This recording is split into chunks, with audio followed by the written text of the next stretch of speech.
റസൂലുള്ളാഹി തങ്ങൾ പറയുകയാണ്, സ്ത്രീകളോടുള്ള ഉപദേശം ഈ അബൂബക്കറിനോട് വെറുപ്പ് വെക്കരുതേ. ഉപ്പളയിലെ സഹോദരിമാർക്ക് അബൂബക്കറിനോട് വല്ലാത്ത സ്നേഹമാണ്. പരിശുദ്ധ ഖുർആനും ഹദീസും ഓതിക്കൊണ്ട് പ്രഭാഷണം നടത്തുന്നതിന്റെ പേരിൽ ഇവിടുത്തെ സ്വാഗത പ്രഭാഷകൻ പറഞ്ഞില്ലയോ, 2 ദിവസം അബൂബക്കർ കാസിമയ്ക്ക് കൊടുത്തൂടെ എന്ന് ചോദിച്ചെങ്കിൽ അബൂബക്കർ കാസിമയ്ക്ക് ദിവസമില്ലാത്തത് കൊണ്ടാ, അവര് ചോദിക്കാത്തത് കൊണ്ടൊന്നുമല്ല. അവര് 1, 2, 3 ദിവസങ്ങളൊക്കെയാണ് ചോദിച്ചത്. എനിക്ക് ഈ നാടിനെ ഉപേക്ഷിക്കാൻ പറ്റാത്തത് കൊണ്ടാണ് ഇന്നത്തെ ദിവസത്തിൽ ഇവിടേക്ക് വന്നത്. ബഹുമാനമുള്ള സഹോദരിമാരെ, ബഹുമാനമുള്ള പെണ്ണന്മാരെ, നിങ്ങളോട് എനിക്ക് സ്നേഹമാണ്. അള്ളാന്റെ റസൂലിന്റെ വാക്കാണ്, അള്ളാന്റെ റസൂലിന്റെ ഉപദേശമാണ് ഞാൻ നിങ്ങളോട് ഉപദേശിക്കുന്നത്. അയ്യുമായും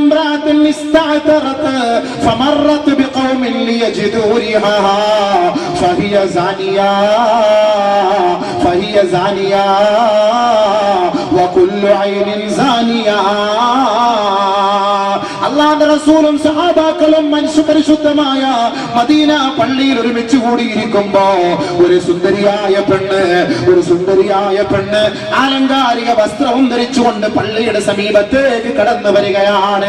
അവളുടെ ശരീരത്തിൽ നിന്ന് അത്തറിന്റെ മണം എങ്ങനെ അടിച്ചു വീശുകയാണ്, സുഗന്ധദ്രവ്യങ്ങൾ അടിച്ചു വീശുകയാണ്.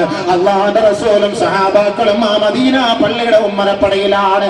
അവരെ സാക്ഷ്യപ്പെടുത്തിക്കൊണ്ട് ആ പെണ്ണിങ്ങനെ കടന്നു പോകുമ്പോ അല്ലാഹുവിന്റെ റസൂൽ പറഞ്ഞില്ലയോ, യാ അയ്യുഹന്നാസ് ഉൻഹു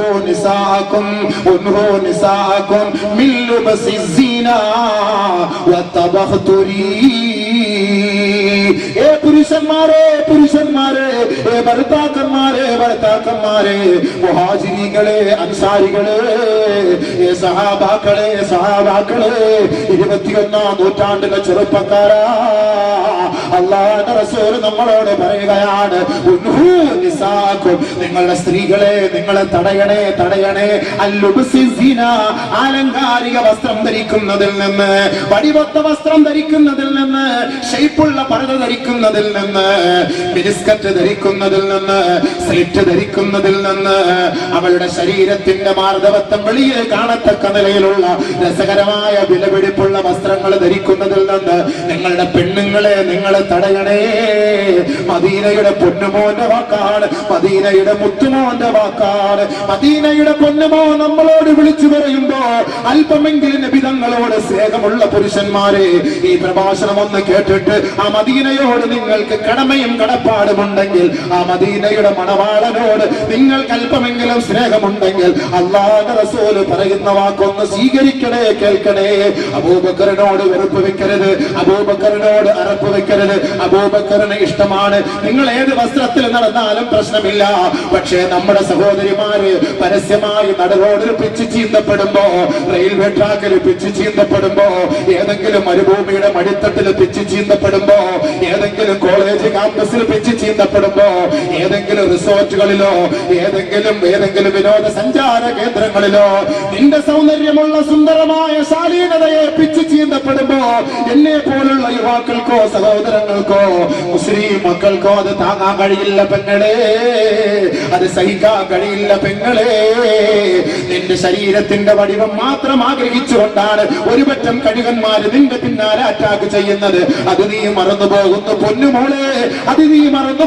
പൊന്നുമോളെ, നിന്റെ കറുത്ത പുടവയ്ക്കകത്ത് ഒളിപ്പിച്ചു വെച്ചിരിക്കുന്ന ആ സൗന്ദര്യം ഒന്ന് നുകർന്നു കഴിഞ്ഞാൽ കരയിൽ കിടക്കുന്ന കറിവേപ്പില വലിച്ചെറിയുന്നത് പോലെ നിന്നെ നിമിഷ നേരം കൊണ്ട് വലിച്ചെറിയും പെങ്ങളെ. അവസാനം പള്ളിയും നിന്നെ എടുക്കൂല, നിന്റെ ഉപ്പയും നിന്നെ എടുക്കൂല, നിന്റെ ഉമ്മയും നിനക്ക് വേണ്ട. നാട്ടുകാര് പോലും നിന്നെ പിച്ചു ചീന്തിക്കളയും, നാട്ടുകാര് പോലും നിന്നെ പരിഹസിക്കും. അവസാനം 250 ഗ്രാം ഫ്യൂറിഡാൻ വാങ്ങിയിട്ട് ഒരു ഗ്ലാസ് വെള്ളത്തിൽ കലക്കി കുടിച്ചിട്ട് ആത്മഹത്യയിലേക്ക് നീ പോയി ചാടും പെങ്ങളെ. അതല്ലെങ്കിൽ ചീറിപ്പായി വരുന്ന മലബാർ എക്സ്പ്രസിന്റെ മുന്നിൽ പോയി തലവെച്ചുകൊണ്ട് എന്റെ ജീവിതം നശിച്ചു പോയി. അല്ലാ, എന്റെ നാട്ടുകാര് എന്നെ വലിച്ചെറിഞ്ഞു. അല്ലാ, എന്റെ ഉപ്പയും ഉമ്മയും വലിച്ചെറിഞ്ഞു. അല്ലാ, എന്റെ കാമുകൻ എന്നെ വഞ്ചിച്ചു. അല്ലാ എന്ന് പറഞ്ഞുകൊണ്ട് ചീറിപ്പാഞ്ഞു വരുന്ന മലബാർ എക്സ്പ്രസിന്റെ മുന്നിലേക്ക് നെഞ്ചു നിവർത്തി കൊടുക്കുമ്പോ എന്റെ പൊന്നുമങ്ങളെ നീ ഓർക്കണേ, നീ പോകുന്നത് സ്വർഗത്തിലല്ല മോളെ, അർശിന്റെ തണലിലല്ല മോളെ, നരകത്തിലാണ് പൊന്നുമോളെ. പള്ളിയുടെ തൊട്ടരികത്ത് താമസിക്കുന്ന നിന്റെ ഉപ്പ നിന്നെ നമസ്കാരത്തോടെ വളർത്തിയെടുത്തതാ, ഖുർആൻ പഠിപ്പിച്ചു തന്നെ വളർത്തിക്കൊണ്ടുവന്നതാ, ഇസ്ലാമിക ആദർശത്തോടെ വളർത്തിക്കൊണ്ടുവന്നതാ, ഇസ്ലാമിക ബാലപാഠങ്ങൾ പഠിപ്പിച്ചു കൊണ്ടുവന്നതാ. തഹജ്ജുദ് നമസ്കരിക്കാൻ നിന്നെ പ്രേരിപ്പിച്ചില്ലേ? നോമ്പ് പിടിപ്പിക്കാൻ നിന്നെ പ്രേരിപ്പിച്ചില്ലേ? ഖുർആൻ ഓതാൻ പ്രേരിപ്പിച്ചില്ലേ? സലാത്ത് ചൊല്ലാൻ പ്രേരിപ്പിച്ചില്ലേ? 10-18 വർഷക്കാലം ആ ഉപ്പാന്റെ ഉമ്മാന്റെ കരാള ഹസ്തങ്ങളിൽ കിടന്നിട്ട് ഇസ്ലാമിക ആദർശം പഠിച്ച പെണ്ണാണ്. എന്തിനാണ് മോളെ നിന്നെ പഠിപ്പിച്ചത്? നാളെ സ്വർഗമുണ്ടടി മോളെ, നാളെ നരകമുണ്ടടി മോളെ. നമ്മൾ ആരും നരകത്തിൽ പോകാൻ പാടില്ല. ഉപ്പയും ഉമ്മയും മക്കളും ഈ ദുനിയാവിൽ ഒരുമിച്ച് ഒരു കുടക്കീഴിൽ താമസിക്കുന്നത് പോലെ നാളെ സ്വർഗത്തിന്റെ ആരാമത്തിൽ പരിലസിക്കണം മകളെ. അതാണ് ഈ ഉപ്പയുടെ ആഗ്രഹം, ഈ ഉമ്മയുടെ ആഗ്രഹം. ജന്നാത്ത് എന്ന് പറയുന്ന സ്വർഗീയ ആരാമം അല്ലാഹു നമുക്ക് വേണ്ടി ഒരുക്കി വെച്ചിട്ടുണ്ടെങ്കിൽ പൊന്നുമോളെ, നിന്റെ ചാരിത്രം ആരും കവർന്നെടുക്കാൻ പാടില്ല. ഉപ്പ ഇഷ്ടപ്പെടാത്ത ഒരു വിവാഹം നിനക്ക് വേണ്ട മോളെ, ഉപ്പ ഇഷ്ടപ്പെടാത്ത ഒരു ലൈംഗികത നിനക്ക് വേണ്ട മോളെ. ആ ഉപ്പയും ഉമ്മയും ഇഷ്ടപ്പെട്ടുകൊണ്ട് നിന്നെ ഏതൊരു ഹലാലായ പയ്യന്റെ കയ്യിലേക്ക് ചേർത്ത് കൊടുക്കുന്നുവോ അതിലൂടെയാണ് ആ മാതാപിതാക്കൾ ഇഷ്ടപ്പെടുന്നതെങ്കിൽ ആ ഉപ്പയെ വെറുപ്പിച്ചിട്ട് ഒളിച്ചോടിപ്പോയാൽ ആ ഉപ്പ നിന്നെ തിരിച്ചെടുക്കില്ല മോളെ. നിന്റെ ജീവിതം റെയിൽവേ ട്രാക്കിലാണ്. മയ്യത്ത് നമസ്കരിപ്പിക്കാനും ആരും വരില്ല, ആ മയ്യത്ത് കുളിപ്പിക്കാനും ആരും കാണില്ല. കാരണം കാലൊരു ഭാഗത്ത് കയ്യൊരു ഭാഗത്ത്, ശരീരത്തിന്റെ അള്ളാഹു ആദരിച്ച ശരീരത്തിന്റെ മാന്യമായ ഭാഗങ്ങളെല്ലാം മറ്റൊരു ഭാഗത്ത്. ചതഞ്ഞരഞ്ഞു കിടക്കുന്ന ഈ ശരീരത്തിലേക്ക് ഇതാ പക്ഷിപരവാദികൾ ഇറങ്ങി വരികയാണ്. നിന്റെ ഓരോ അവയവങ്ങൾ കൊത്തിയെടുക്കുകയാണ്. കോർപ്പറേഷനിൽ നിന്ന് വണ്ടി കൊണ്ടുവരികയാണ്. അവരതാ കോരിയെടുക്കുകയാണ്. മാലിന്യ കൂമ്പാരത്തിലേക്ക് ആ മുബാറക്കായ ശരീരം വലിച്ചെറിയുമ്പോ ഓർക്കണേ പൊന്നുപെങ്ങളെ, നാളെ നരകമല്ലേ നിന്റെ വിധി, നരകമല്ലേ നിന്റെ താവളം, നരകമല്ലേ നിന്റെ സങ്കേതം. സ്വർഗത്തിൽ നിന്റെ ഉപ്പയും ഉമ്മയും പരിലസിക്കുമ്പോ നീ കാറൂനോടൊപ്പം, ഫിർഔനോടൊപ്പം, ഹാമാനോടൊപ്പം, ഉബയ്യ് ഇബ്നു ഖലഫിനോടൊപ്പം അള്ളാഹു ശപിച്ചു കളഞ്ഞ ആയിരക്കണക്കിന് കോടിക്കണക്കിന് അള്ളാഹുവിന്റെ കോപത്തിനും ശാപത്തിനും പാത്രീഭവിച്ചവരോടൊപ്പം നരകത്തിൽ കിടന്ന് വെന്തുരുകുന്നത് സ്വർഗത്തിന്റെ സോപാനത്തിലിരുന്ന് സാലിഹീങ്ങളും അമ്പിയാക്കളും ആരിഫീകളും നിന്റെ ഉപ്പയും ഉമ്മയും അടക്കമുള്ള സമുദായം കാണുമ്പോ പല്ലിളിച്ച് നരകത്തിൽ കിടക്കണ്ടേ? നീ പറയൂലേ റബ്ബിർജിഊൻ, റബ്ബിർജിഊൻ, ഒന്ന് മടക്കണേ അല്ലാ, ഒന്ന് മടക്കണേ അല്ലാ, ഒന്ന് മടക്കണേ അല്ലാ. അബദ്ധം സംഭവിച്ചു പോയി അല്ലാ, തെറ്റുപറ്റിപ്പോയി അല്ലാ, പശ്ചാത്തപിക്കുന്നു അല്ലാ എന്ന് നാളെ മഹ്ശറിൽ വെച്ച് നീ പറയുമ്പോ ആരും നിന്റെ ഭാഷ്യം കേൾക്കാൻ വരില്ല പൊന്നുപെങ്ങളെ.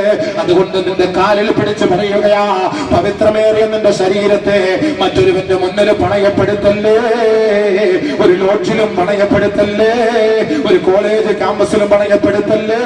നിന്റെ ശരീരത്തിന്റെ മാർദ്ദവത്തെ രസിക്കാൻ വേണ്ടി മാത്രമാ ഒരിക്കലും നിന്നെ വിവാഹം കഴിക്കാൻ ആ കാമുകൻ തയ്യാറാവുകയില്ല. അങ്ങനെ വിവാഹം കഴിച്ചാലോ ആ ജീവിതത്തിൽ ഒരു ബർക്കത്തുമില്ല. അതുകൊണ്ട് തന്നെയാണ് അല്ലാഹുവിന്റെ റസൂൽ പറഞ്ഞത്, ഏ സമുദായമേ, നിങ്ങൾ നിങ്ങളുടെ പെണ്ണുങ്ങൾക്ക് സൗന്ദര്യമുള്ള വസ്ത്രം വാങ്ങിക്കൊടുക്കല്ലേ. എന്തുകൊണ്ടാണ് ബനൂ ഇസ്രായേലിലെ പെണ്ണുങ്ങളെ അള്ളാഹു ശപിച്ചതെന്ന് പറയട്ടെ.